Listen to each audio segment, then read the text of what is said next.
بسم الله الرحمن الرحيم. ومن أحسن قولا ممن دعا إلى الله وعمل صالحا وقال إنني من المسلمين. بسم الله الرحمن الرحيم. ومن أحسن قولا ممن دعا إلى الله وعمل صالحا وقال إنني من المسلمين. بالله من الشيطان الرجيم. بسم الله الرحمن الرحيم.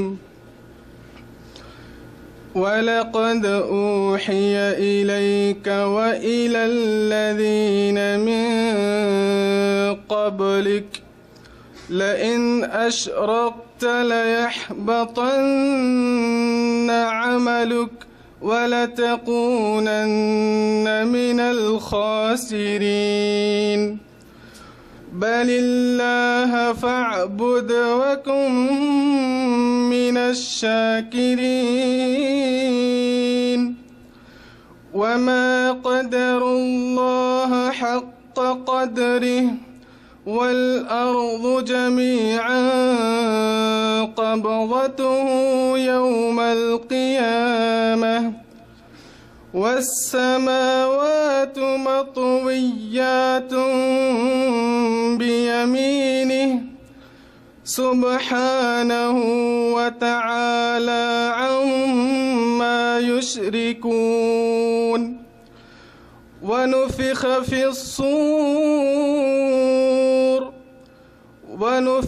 في الصور فصعق من في السماوات والأرض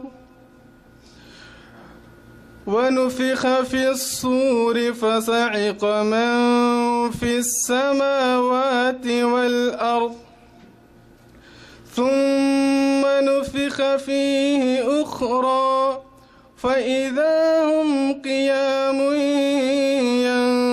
ينظرون. وأشرقت الأرض بنور ربها ووضع الكتاب وجيء بالنبيين والشهداء وقضي بينهم بالحق وهم لا يظلمون. ووفيت كل نفس ما عملت وهو أعلم بما يفعلون. السلام علیکم ورحمۃ اللہ وبرکاتہ. جزاک اللہ خیر.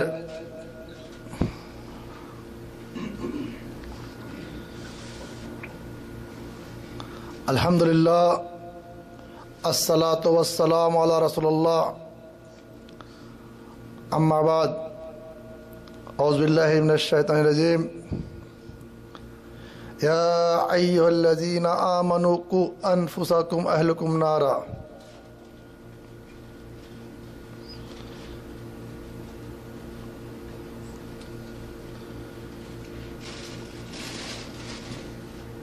آپ کے سامنے جو ہے اس آیت کے تعلق سے چند باتیں پیش کرنا چاہتا ہوں اور جب تک کہ لوگ بھی جمع ہو جائیں گے اور انشاءاللہ. یہ وہابی اہل توحید کو کیوں کہا جاتا ہے؟ اہل توحید کو وہابی کیوں کہا جاتا ہے؟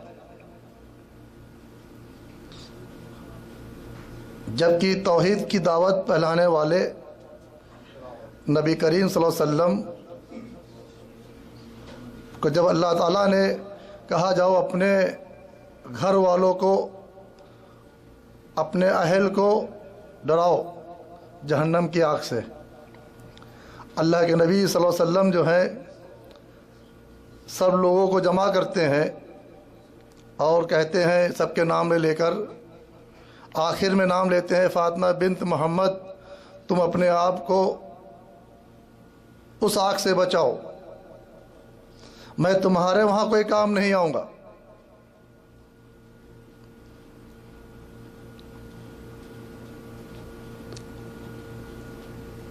کلمۃ لا الہ الا اللہ کی جب دعوت دی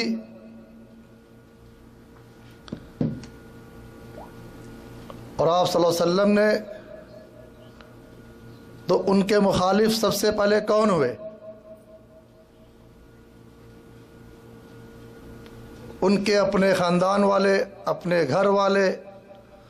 جو ابو لہب اللہ کے نبی صلی اللہ علیہ وسلم سے 40 سال تک کے محبت کرتا تھا، جب اللہ کے نبی صلی اللہ علیہ وسلم نے فرمایا قل لا الہ الا اللہ،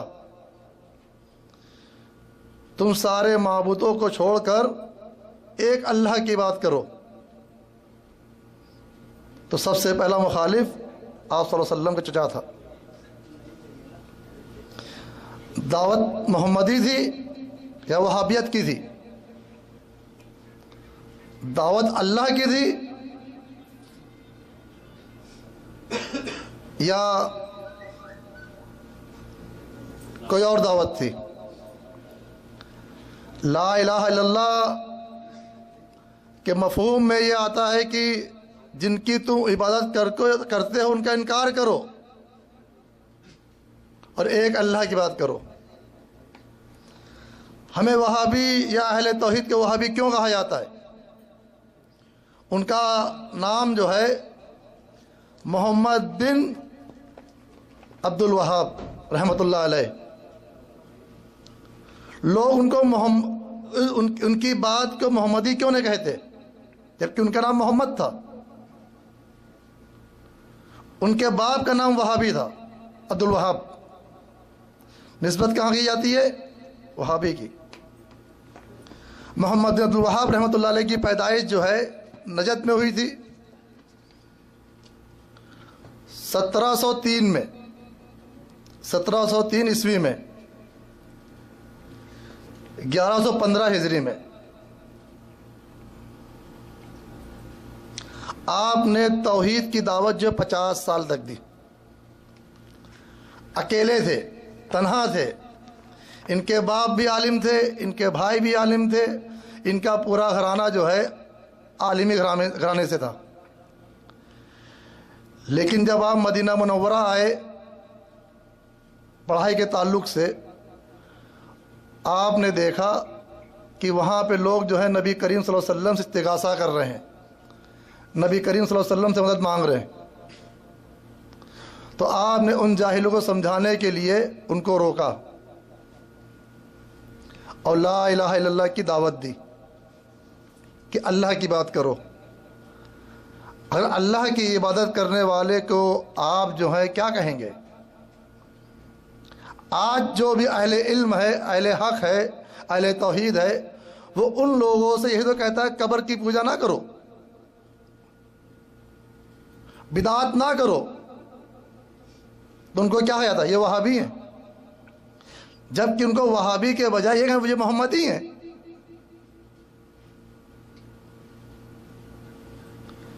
یہ محمدی ہونا چاہیے نا۔ امام بخاری رحمۃ اللہ کیا نام ہے؟ محمد بن اسماعیل، یہ نام ہے نا۔ امام شافعی رحمۃ اللہ علیہ کا کیا نام ہے؟ محمد بن ادریس۔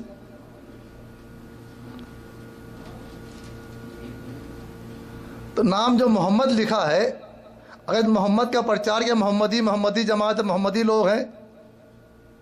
اہل بدعت اپنے آپ کو نبی کریم صلی اللہ علیہ وسلم کا عاشق ہونے کا دعویٰ کرتے ہیں، لیکن نبی کریم صلی اللہ علیہ وسلم کے کیا طریقے پہ چلتے ہیں؟ محمد بن عبد الوہاب رحمۃ اللہ علیہ نے سب سے پہلے جب دعوت دی کیا کہا؟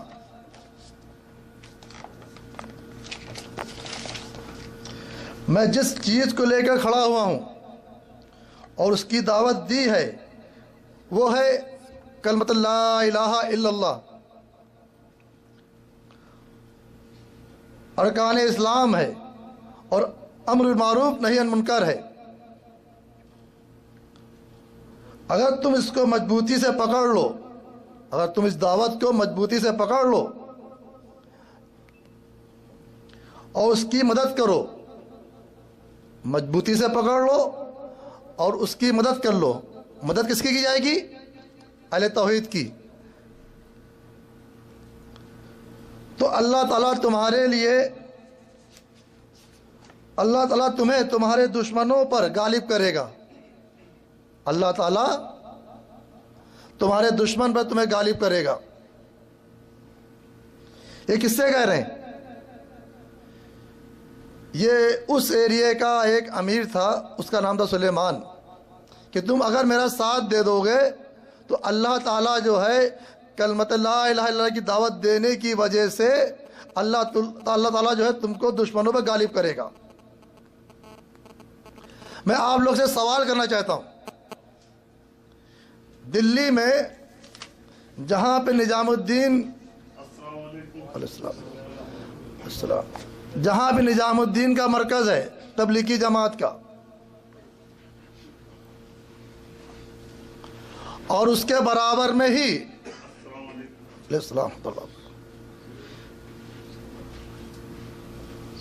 نظام الدین صاحب کی قبر ہے. مرکز کے اندر سے دعوت کے لیے پوری دنیا میں لوگ نکلتے ہیں. یہ آپ سب جانتے ہیں، امریکہ، انگلینڈ، کہاں کا دعوت دی جاتی ہے. کیا وجہ ہے کہ نظام الدین میں آج بھی قبر پہ سجدے ہو رہے ہیں، قبر والے سے آج مانگا جا رہا ہے؟ کیوں؟ یہ محمد بن عبد الوہاب رحمۃ اللہ علیہ کی دعوت نہیں تھی، نہ ہے. یہ اللہ کے نبی صلی اللہ علیہ وسلم کی دعوت نہیں ہے کہ سب سے پہلے دعوت یہ دینا ہے کہ لوگوں کو شرک سے روکنا ہے. نماز پڑھ لو، شرک کرتے ہو کوئی بات نہیں. قبر کی پوجا کرتے ہو کوئی بات نہیں، قبر کو سجدے کرتے ہو کوئی بات نہیں. شرک کر لو، تعویذ پہنتے ہو کوئی بات نہیں، لیکن صاحب نماز پڑھنے کی دعوت دی جائے. آپ جا کے اپنے اپنے ملکوں میں اپنی اپنی مسجدوں دیکھیں، جب سلام پھیریں گے تبلیغی جماعت کے لگے ہوئے لوگوں کے گلوں میں تعویذ گنڈا ہوگا نہیں ہوگا؟ تو سب سے پہلی دعوت کس کی دینا ہے؟ کامیابی کس میں ہوگی؟ لا الہ الا اللہ کی دعوت میں. یہ طریقہ کس کا ہے؟ محمد بن عبداللہ رحمۃ اللہ علیہ کا، علیہ السلام کا. محمد بن عبداللہ علیہ السلام، نبی کریم صلی اللہ علیہ وسلم کا طریقہ ہے. اس کی جو لوگ بھی تعلیم دیں گے، جو لوگ جس کو آگے بڑھائیں گے، بھلے ہی وہ اکیلے کھڑے ہوں، وہ کامیاب ہوں گے. یہ آپ نجد سے نکلے تھے، ایک یہودی بتاتا ہے، پادری ہے، یہودی نے پادری بتاتا ہے کہ جب محمد بن عبد الوہاب رحمۃ اللہ علیہ کا آل سعود کی حکومت ہوئی، مکے کے اندر آمین کی آواز اس سے پہلے کبھی سننے میں نہیں آئی. 300 ہجری کے بعد، اور وہ 900 سال کے بعد دور آیا. مجاوری مکے میں عام تھی، جدے میں عام تھی، پورے سعودی مجاوری ہوتی تھی، قبر کی پوجا ہوتی تھی. یہ محمد بن عبد الوہاب رحمۃ اللہ کی دوبارہ کوشش رہی، اور اکیلے نکلے. ان کے باپ ان کے مخالف، ان کے بھائی ان کے مخالف، جبکہ بڑے عالم تھے. آپ تاریخ پڑھیں تو ان کی. ہم جگہ وہابی ہو، ارے محمد بن عبد الوہاب محمدی کہو، وہابی کیوں کہتے ہو؟ ہم تو محمدی ہیں، نبی کریم صلی اللہ علیہ وسلم کی راہ شریعت پہ چلنے والے. اور جن لوگوں نے شریعت کو آگے بڑھایا، ہم ان کی پیروی کرتے ہیں. انہی باتوں سے انہی الفاظوں اپنی بات ختم کرتا ہوں. میں شیخ کو دعوت دے، تشریف لائیں اخلاق بھائی، اپنے پروگرام کا آغاز کریں.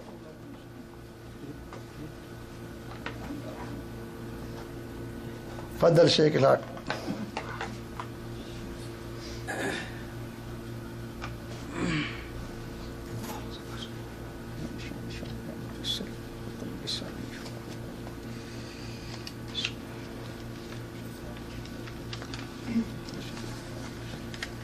السلام علیکم ورحمۃ اللہ وبرکاتہ.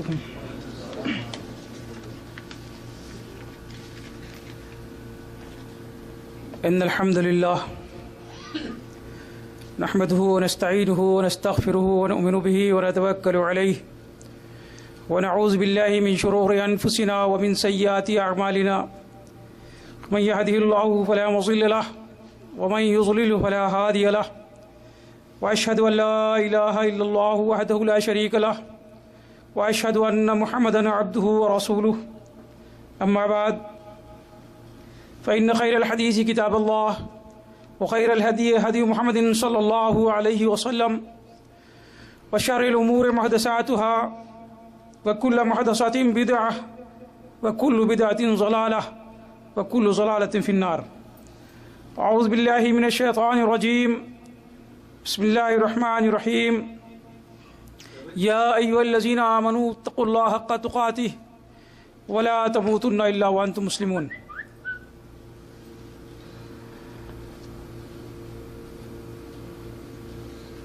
اللهم صل على محمد وعلى آل محمد كما صليت على إبراهيم وعلى آل إبراهيم إنك حميد مجيد.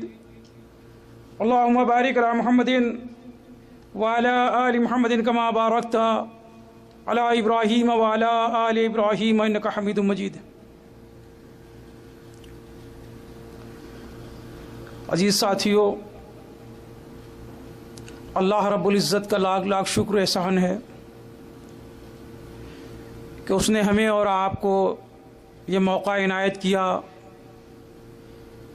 کہ ہم لوگ یہاں پر جمع ہوں اور اللہ کے رسول صلی اللہ علیہ وسلم کی واضح تعلیمات کو سمجھیں اور سمجھ کر اس پر عمل کرتے ہوئے اپنی زندگی گزاریں، اور جب اس دنیا سے ہمارا جانا ہو، اللہ کے سامنے حاضری ہو، تو ہم اللہ کے انعام کے مستحق ٹھہرائے جائیں۔ معزز ساتھیو، جیسے کہ آپ کو علم ہے کہ ہمارے معاشرے کے اندر، ہمارے سماج کے اندر جو برائیاں عام ہیں اور جن کو دین سے منسوب کر دیا گیا ہے، ان کی طرف توجہ مبذول کرانا ہے۔ میں کوشش کروں گا انشاءاللہ کہ تھوڑی سی وضاحت کر دی جائے کہ جو آج ہمارے معاشرے کے اندر جو برائیاں اور جو بدعتیں عام ہیں، ان کو دین کا ایک حصہ سمجھ کر ہماری قوم، ہمارے عزیز و اقارب، ہمارے اہل محلہ، اہل وطن، سارے ہی لوگ اس میں ملوث ہیں، اور ایک بڑی برائی ہے ہمارے معاشرے کے اندر۔ جیسا کہ آپ کو علم ہے کہ یہ ماہ مبارک مہینہ رجب کے حوالے سے جانا جاتا ہے۔ اس رجب کو ہمارے یہاں دو عنوان دی جاتے ہیں، دو حوالے سے پہچانا جاتا ہے۔ ایک تو ہے اس ماہ مبارک مہینے کے اندر رجب کے کنڈے، جس سے آپ لوگ واقف ہیں، اور دوسرا واقعہ اسرا اور معراج کا ہے۔ ان دو حوالے سے یہ مہینہ ہمیں بابر کرایا گیا ہے، ہمیں پہچانوایا گیا ہے۔ لیکن حقیقت کیا ہے اس ماہ مبارک مہینے میں، اس کے بارے میں ہم نے کوئی کوشش نہیں کی کہ ہم دیکھیں اور سمجھیں اس ماہ مبارک مہینے میں ہمیں کیا حکم ملا ہے، جبکہ اللہ تعالیٰ نے قرآن مجید کے اندر فرمایا ہے کہ ان عدت الشہور عند اللہ اثنا عشر شہرا فی کتاب اللہ یوم خلق السماوات والارض منہما اربعۃ حرم، کہ بے شک اللہ کے نزدیک ان مہینوں کی گنتی 12 ہے، اور اس وقت سے ہے جب سے اللہ تعالیٰ نے زمین و آسمان کو پیدا کیا، اور اس میں 4 مہینے حرمت والے ہیں۔ اللہ تعالیٰ نے اس مہینے کو، اس رجب کو حرمت والا قرار دیا ہے۔ ان 4 مہینوں میں یہ مہینہ حرمت والا ہے۔ اس کے بعد متواتر ذی القعدہ، ذی الحج اور محرم متواتر 3 ماہ حرمت والے مہینے قرار دیے گئے ہیں۔ لیکن بڑے افسوس کا مقام ہے کہ جو اللہ تعالیٰ نے اس ماہ مبارک مہینے کو حرمت والا قرار دیا ہے، اس کو کسی ذات، کسی شخصیت کے نام سے منسوب کر دیا گیا اور اس کو ایک دین کا حصہ قرار دیا گیا ہے، جبکہ اللہ تعالیٰ نے یہ پورے 12 مہینوں کو دیکھیں تو اللہ تعالیٰ نے 2 مہینوں کو اپنی عبادت سے خاص منسوب کیا ہے۔ ایک رمضان کا مہینہ، شہر رمضان الذی انزل فیہ القرآن، کہ اس ماہ مبارک مہینے میں اللہ تعالیٰ نے قرآن نازل کیا۔ دوسرا حج کا مہینہ ہے، وَلِلَّهِ عَلَى النَّاسِ حج البیت من استطاع الیہ سبیلا۔ یہ 2 ماہ مبارک مہینے ہیں جو اللہ تعالیٰ نے خصوصاً اپنی عبادت کے لیے ان کو منسوب کر دیا ہے۔ بقیہ کوئی مہینے ایسے نہیں ہیں کہ جو کسی سے منسوب کیے گئے ہوں، لیکن ہمارے سماج کے اندر کچھ لوگوں نے ان مہینوں کو کسی نہ کسی نام سے منسوب کر دیا ہے اور اس کو ایک دین کا حصہ دکھا کر، بتا کر ہمیں ان اشخاص کی عبادت اور پوجا کرائی جا رہی ہے جن کے نام سے منسوب کرائے گئے مہینے۔ چنانچہ آپ دیکھیں کہ اس رجب کے مہینے میں جو بدعت اور شرکیہ افعال کیے جاتے ہیں ان کو خانواد رسول سے جوڑ دیا ہے۔ بڑی ہوشیاری سے جن لوگوں نے اس پر عمل کیا ہے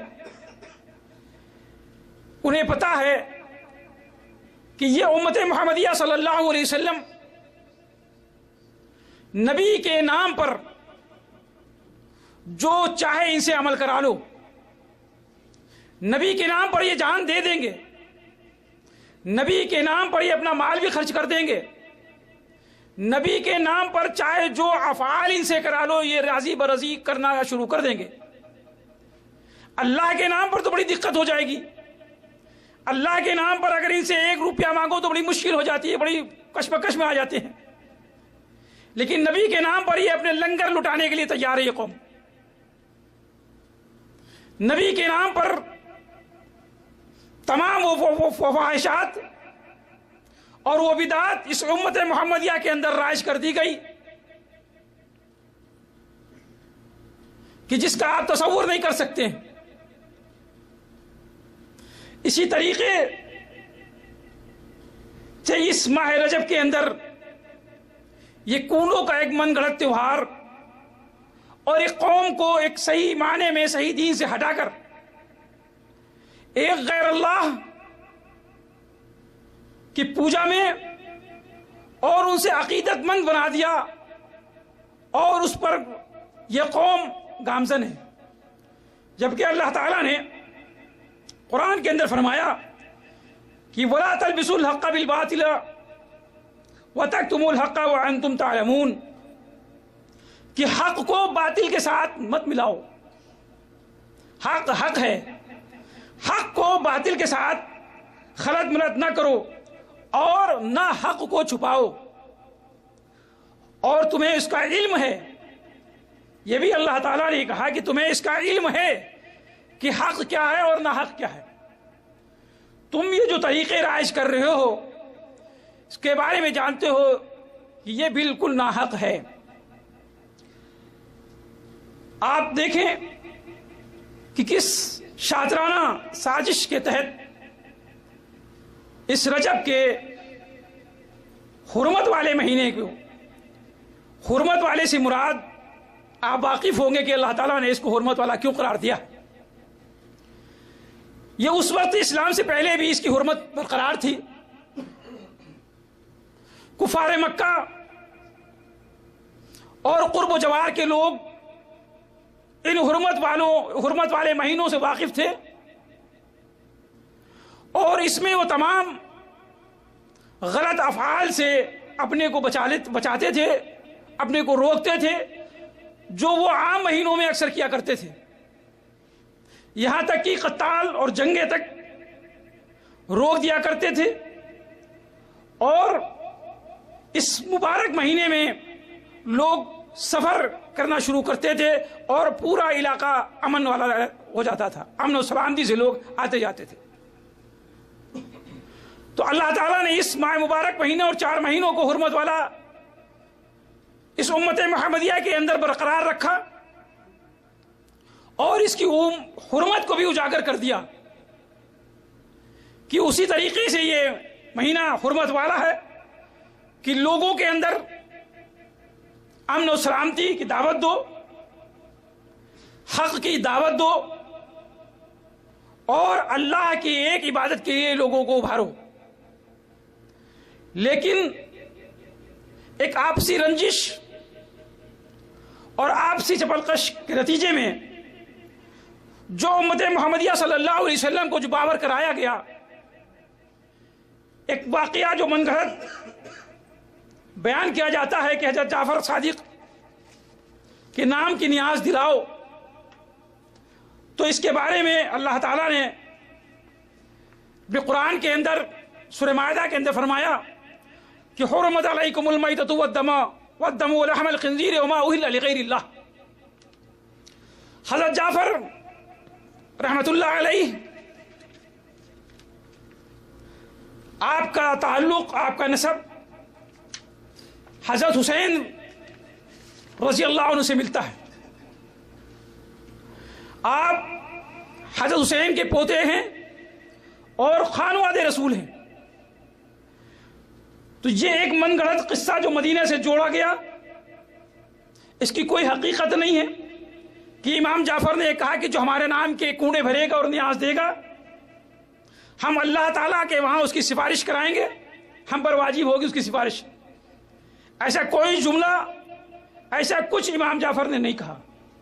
یہ ایک من گھڑت واقعہ ہے، جبکہ اس کے پس پشت جو سازش تھی اس کو دیکھیں کہ یہ 22 رجب کو حضرت امیر معاویہ رضی اللہ تعالی عنہ کی وفات ہوتی ہے، اور یہ ایک سیاسی پس منظر میں دیکھیں کہ حضرت امیر معاویہ جب شیعوں کا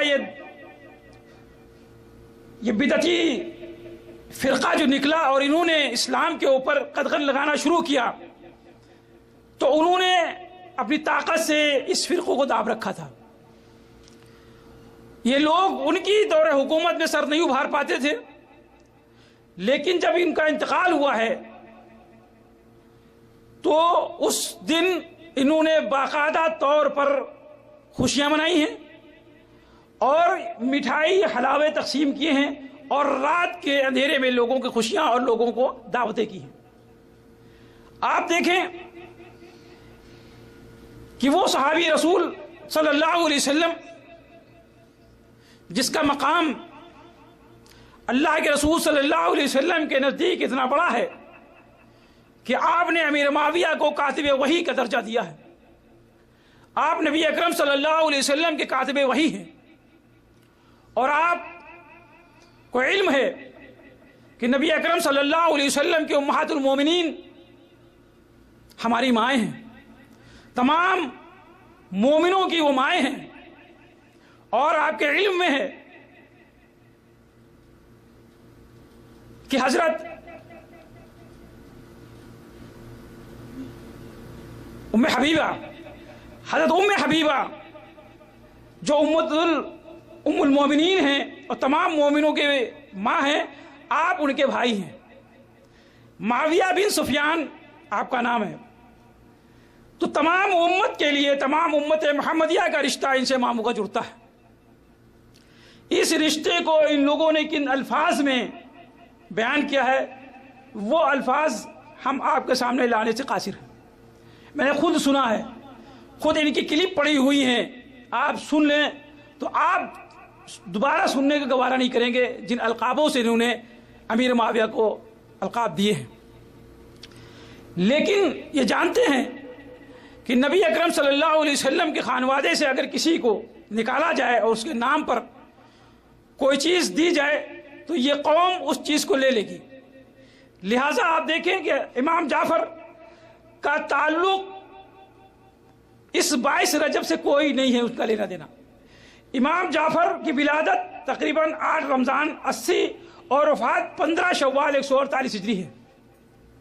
شوال میں آپ کی وفات ہوتی ہے اور اس رجب سے امام جعفر کا کوئی تعلق نہیں ہے، لیکن ایک من گڑھت قصہ بنا کر اس امت کے حوالے کر دیا گیا کہ یہ امت اپنے نبی کے نام پر تو سب کچھ کرنے کے لیے تیار ہے، اس کو نبی کے نام پر ورغلاؤ، اس کو نبی کے نام پر اس کو تمام بدعتوں اور مشرکانہ عقائد میں الجھا دو اور ان کو جو ان کا صحیح مشن ہے، جو صحیح مقصد ہے، اس سے دور ہٹا دیا جائے۔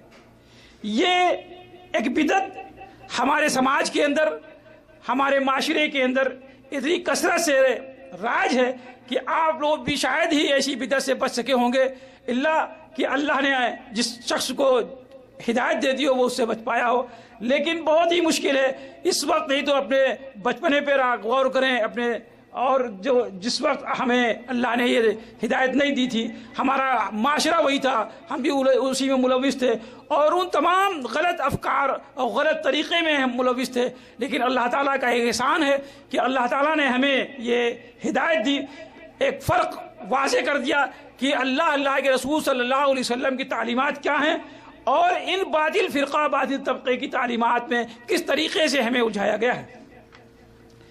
لہذا ہمیں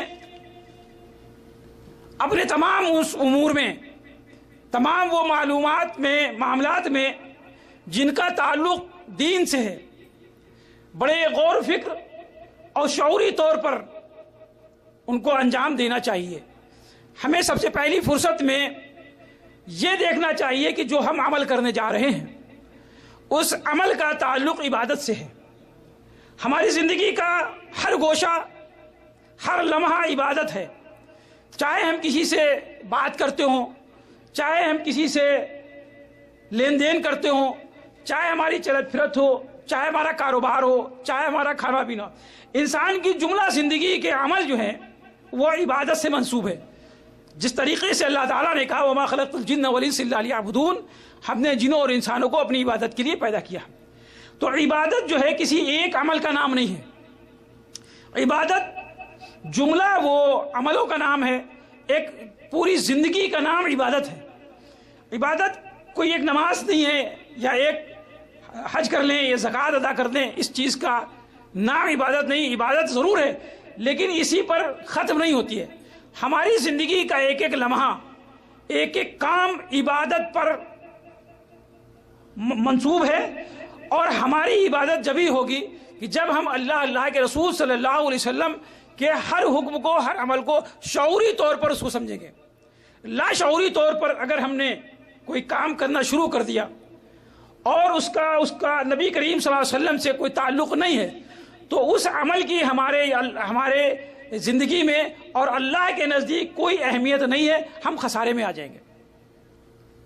جس طریقے سے کسی شاعر نے کہا ہے کہ خرد نے پڑھ بھی لیا لا الہ تو کیا حاصل، خرد نے پڑھ بھی لیا لا الہ تو کیا حاصل، دل و نگاہ مسلمان ہی تو کچھ بھی نہیں۔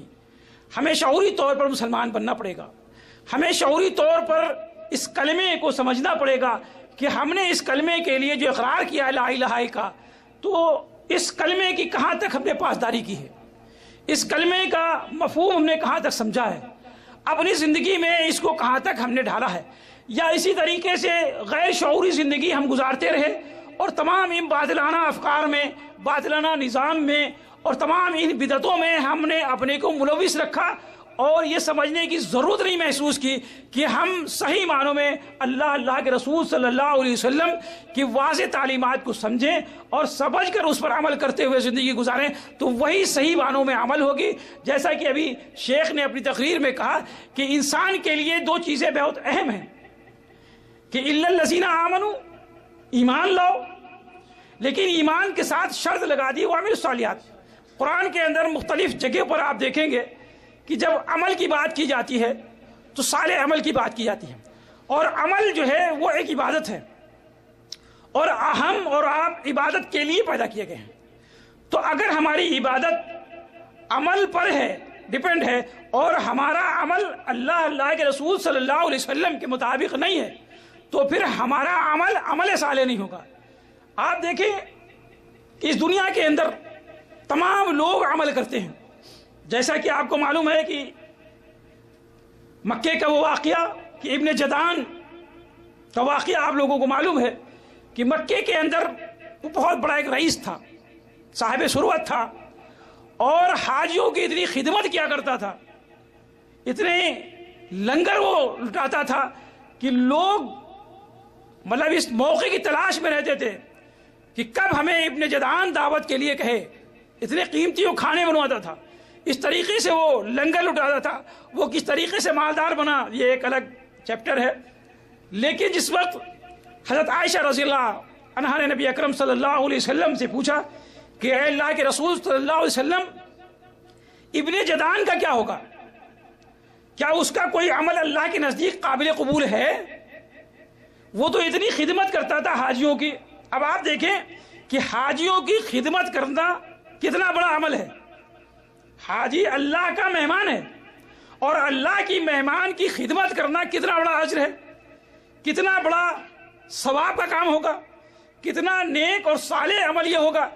لیکن نبی اکرم صلی اللہ علیہ وسلم نے کہا کہ ابن جدعان کا کوئی بھی عمل اللہ کے وہاں قابل قبول نہیں ہے، کیونکہ اس نے اپنی زندگی میں کبھی بھی اللہ کو لا الہ الا اللہ تسلیم ہی نہیں کیا، اللہ کو اپنا مالک تسلیم ہی نہیں کیا۔ تو اس واقعے سے یہ ہوتا ہے کہ اگر ہمیں عمل صالح کرنا ہے تو اس کے لیے سب سے پہلی شرط ہے کہ ہم ایمان لائیں، اور ایمان جیسا کہ اللہ تعالیٰ نے اپنے قرآن کے اندر لوگوں کی نشاندہی کی ہے اس طریقے سے ایمان لائیں اور عمل صالح کریں۔ اب آپ دیکھیں کہ ہم اپنے سماج کے اندر، اپنے معاشرے کے اندر غور کریں، جیسا کہ جاوید صاحب نے آپ کی توجہ مبذول کرائی کہ ہمارے سماج کے اندر، ہمارے ماحول میں تمام لوگ ہیں جو عمل کر رہے ہیں اور اس کو وہ عمل صالح کہتے ہیں۔ جس طریقے سے ہمارے یہاں لوگ ہیں، کوئی نماز کی دعوت دے رہا، کوئی مزار کی دعوت دے رہا، کوئی قوالی سننے کی دعوت دے رہا، کوئی میلاد سننے کی دعوت دے رہا۔ تو میلاد میں بھی کیا ہے؟ نبی صلی اللہ علیہ وسلم کا ہی تو ذکر ہوتا ہے۔ قوالی میں بھی وہی، یہ لوگ لفاظیاں کرتے ہیں لیکن نبی کے حوالے سے لفاظیاں کیا کرتے ہیں؟ بزرگوں کے حوالے سے۔ لیکن عمل وہ سمجھتے ہیں کہ ہم یہ بھی ہمارا عمل اچھا ہے۔ اسی طریقے سے ہمارے یہاں جو ہماری ایک نماز ہے، ہماری جو نماز ہے وہ معاشرتی نماز ہے۔ ہم نے اپنے محلے کے لوگوں کو جیسے دیکھا نماز پڑھنا شروع کر دی، ہمارے اساتذہ نے جس طریقے سے ہمیں تعلیم دی ہم نے نماز پڑھنا شروع کر دی، ہمارے ماں باپ نے جس طریقے سے ہمیں بتایا ہم نے نماز پڑھنا شروع کر دی۔ لیکن شعوری طور پر ہم نے محسوس نہیں کیا کہ ہم اس عمل کو عمل صالح کیسے بنائیں۔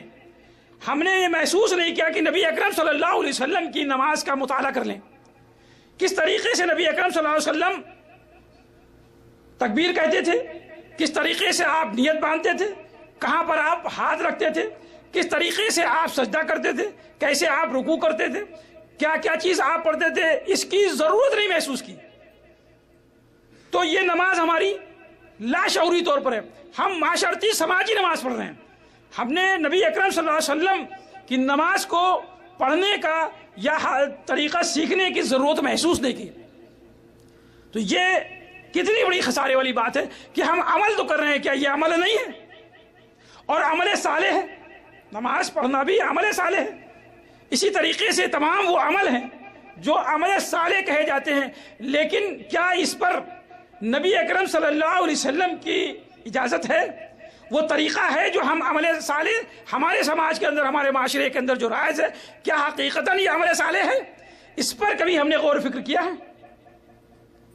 ہم ایک رسمی زندگی گزار رہے ہیں، ہمیں جو رسماً دین دیا گیا، رسموں کے حساب سے جو دین دیا گیا، ہم اس پر مطمئن ہیں اور اپنی زندگی کو گامزن کیے ہوئے ہیں۔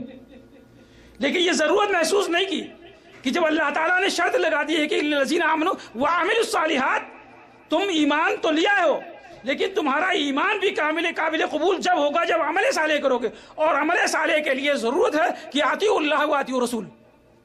اگر ہم اللہ کے رسول صلی اللہ علیہ وسلم کے بتائے ہوئے طریقے کے مطابق اپنے عملوں کو نہیں کریں گے تو پھر وہ عمل صالح نہیں ہوگا، اور اگر عمل صالح نہ ہوا تو ہماری وہ عبادت نہیں ہوگی، وہ ایک دکھاوا ہوگا جس کے بارے میں تمام وعیدیں آئی ہیں۔ تو ہماری آپ سے گزارش ہے کہ ہم سب سے پہلی فرصت میں ہم اپنے عملوں کا جائزہ لیں کہ جو بھی ہم عمل کر رہے ہیں دنیا کی تمام فیلڈ کے اندر، جو بھی ہم عمل کر رہے ہیں جس دائرے کے اندر ہیں، ہم اپنے عملوں کا جائزہ لیں اس عمل کے کرنے سے پہلے۔ ایسا نہیں کہ ہم وہ عمل کر جائیں اور اس کے بعد ہمیں نہ موقع ملے دوبارہ وہ عمل کرنے کا، اور وہ عمل اللہ کے رسول صلی اللہ علیہ وسلم کے مطابق نہ ہو۔ تو پہلی فرصت میں ہم اپنا محاسبہ کریں، اپنا جائزہ لیں کہ جو ہم عمل کر رہے ہیں، جو عبادت کر رہے ہیں، جس عبادت کا ہمیں حکم دیا گیا ہے وہ عمل صالح ہے کہ نہیں ہے۔ عمل صالح دوسرے کی کسوٹی پر نہ دیکھیں، دوسروں کے حالات کے مطابق عمل صالح کو نہ سمجھیں، بلکہ نبی اکرم صلی اللہ علیہ وسلم کا جو معیار ہے، نبی اکرم صلی اللہ علیہ وسلم نے جو حکم دیا ہے، جس طریقے سے آپ نے کر کے دکھایا ہے، جس طریقے سے آپ نے احکام یہاں تک پہنچائے ہیں صحابہ کرام کے ذریعے، تابعین کے ذریعے، ائمہ محدثین کے ذریعے، ہم اس ذمہ داری کو اٹھائیں اور اپنے عملوں کو عمل صالح بنائیں۔ اللہ تعالیٰ سے دعا ہے کہ اللہ ہمیں صحیح معنوں میں دین کی صحیح سمجھ عطا فرما۔ سبحان ربک رب العزت عما یصفون، سلام علی المرسلین والحمد للہ۔ جزاک اللہ خیر۔ ابھی آپ شیخ سے جو ہے رجب کے کنڈوں کے تعلق سے جو ہے کچھ نصیحتیں سن رہے تھے۔ ان رجب کے کنڈوں کے اندر جو ہے آپ لوگ شاید معلوم ہوگا کہ منتیں رکھی جاتی ہیں، منت بھی مانگی جاتی اس میں۔ لوگ کہتے ہیں کہ اگر میرا بچہ جوان ہو جائے گا، مونچھیں نکل آئیں گی تو میں کنڈے بھروں گا یا بھروں گی۔ بھروں گی زیادہ ہوتا ہے، بھروں گا نہیں ہوتا ہے۔ یا ہمارا فلاں کام ہو جائے تو میں کنڈے رکھوں گی یا بھروں گی، اس طریقے سے الفاظ ہوتے ہیں۔ میں شیخ عبدالغفار صاحب ہم لوگ کے بیچ میں بیٹھے ہوئے ہیں، میں کچھ سوال کرنا چاہتا ہوں اس کنڈوں کے تعلق سے۔ شیخ تشریف لائیں، ان کا جواب یہ مختصر سا دے دیں۔ سوال یہ ہے کہ کیا کنڈوں کا جو ٹکیا ہوتی ہے اس کا کھانا جائز ہے؟ کنڈوں کی کھٹی وہ ہوتی ہے، کیا بولتے ہیں، کھجور ٹائپ کے کیا بولتے ہیں اس کو، ٹکی ہوتی ہے، وہ ہوتی ہے کنڈوں میں۔ کیا اس کو جو دعوت دیتا ہم لوگوں کو کھا سکتے ہیں؟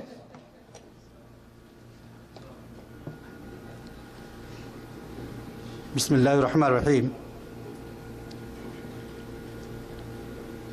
ابھی ہمارے جاوید بھائی نے جو سوال کیا ہے کہ کونڈوں کے ٹکیا کھانا جائز ہے یا نہیں جائز ہے،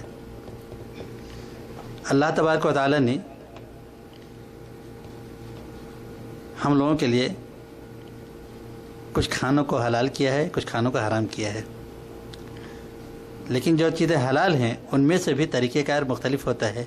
اگر اس کو جائز طریقے سے استعمال کیا جائے تو حلال ہے، اور اگر ناجائز طریقے سے استعمال کیا جائے تو وہی حرام ہو جاتا ہے۔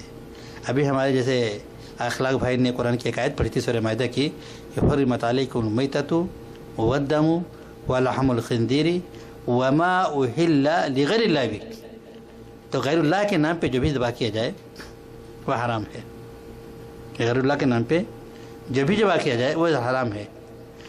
اب ظاہر بات ہے کہ رجب کے جو کنڈے ہوتے ہیں جس کا اسلام میں کوئی تصور بھی نہیں ہے، جس میں شرک کا شائبہ ہے، جو بات کی نئی ایجاد ہے، اور جس پر اللہ اس کے رسول کا حکم بھی نہیں ہے کہ رجب کا کنڈا حرام ہے، تو اس سے متعلق جتنی بھی چیزیں ہیں، چاہے ٹکیا ہوں، چاہے بریانی ہے، کوئی بھی چیز ہو، سب کے سب حرام ہے۔ اللہ تعالیٰ ہم لوگوں کو اس سے محفوظ رکھے۔